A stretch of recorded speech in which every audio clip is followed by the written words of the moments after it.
Hi, this is Gail, and today I want to share a devotion with you about making sin sound moral and morality sound sinful. Now, of course, that's not something we want to do, but we need to be aware of the quote Christian rhetoric that does this in our culture, that makes sin sound attractive. And of course, we're told in Scripture that Satan and false teachers tend to make bad things look attractive. And I'm going to give you some scriptures in the description that go along with the things I'm saying. I won't quote them all as I go along. But I want to share with you about a politician, the Texas politician James Talarico. And you may be first asking, why am I talking about a politician? Well, what I'm really doing is using his rhetoric as an example. He claims to be a Christian, and he claims that the things that he says are according to Christian theology, Christian beliefs, but they are not at all. He's trying to make sin sound attractive. Now, I don't know him personally. I can't judge his heart.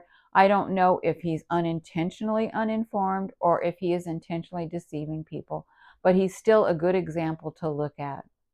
So let's look at 5 particular sentences that he said in this one short little talk that he gave. And the first one, and you can look for the source. I'll have the source in the devotion description too, so you can check all this out.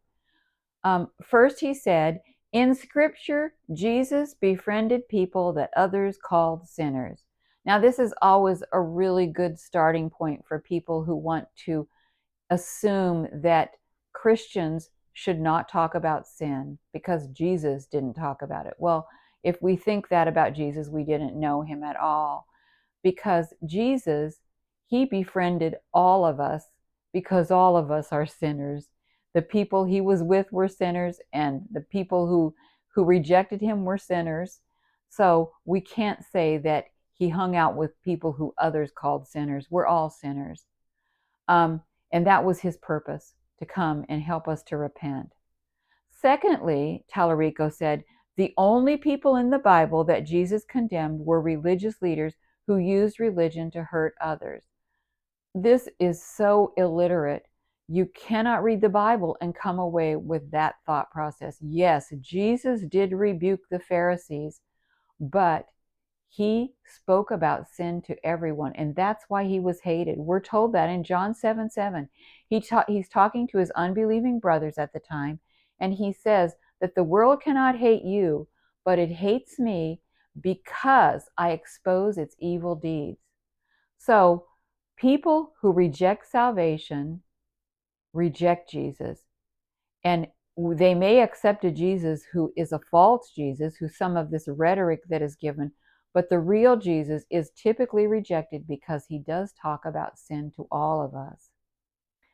Thirdly, Talarico said, being a Christian is about loving thy neighbor, not bullying LGBTQ people. Well, here's one of the elements of propaganda. They exaggerate.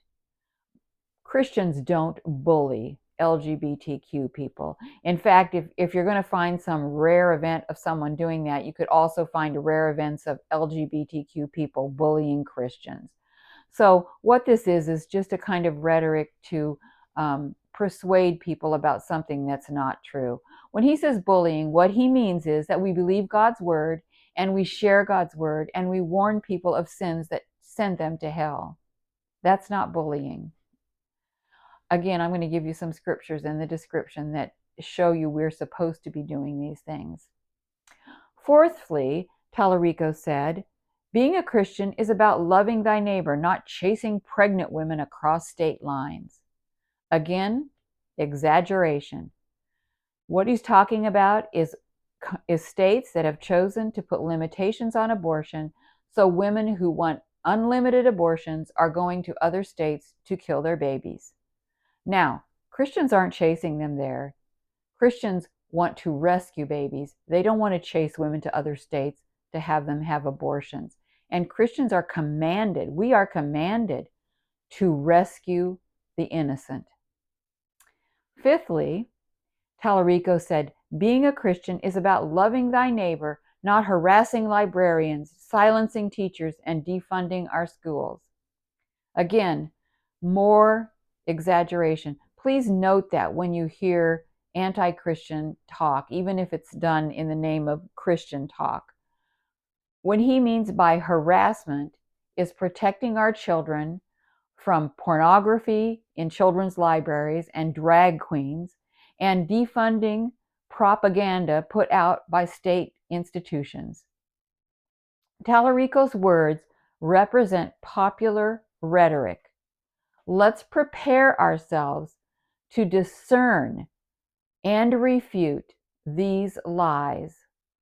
I have one more devotion I'm going to do about Talarico. Again, not because I'm picking on him. He's just such a good example of someone who calls himself a Christian but transmits lies as if they're truth. If you enjoyed this devotion, please give it a thumbs up. It will get it out to more people. Thank you.